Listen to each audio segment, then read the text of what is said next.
రైతులందరికీ నమస్కారం. వేసవి వచ్చింది అంటే కూరగాయలకి చాలా డిమాండ్ పెరుగుతుంది.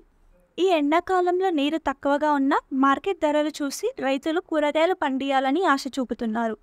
అందులో బీరకాయ సాగు ఒకటి.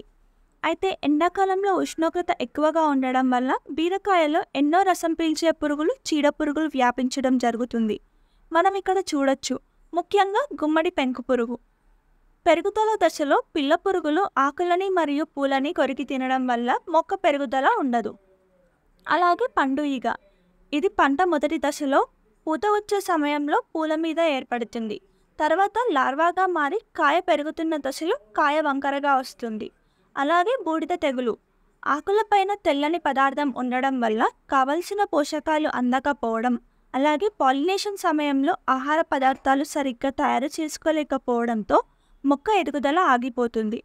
సో ఈ తెగుళ్ళు, చీడపురుగుల నివారణ కోసం సేంద్రియ పద్ధతిలో తయారు చేయబడిన భూమి అగ్రిటెక్ మందులు లీడర్ మరియు మేజర్, ఒకటి సేంద్రియ పురుగు మందు, ఇంకోటి సేంద్రియ ఎరువు మందు నివారణ మరియు చెట్టు ఎదుగుదల కోసం పనిచేస్తాయి.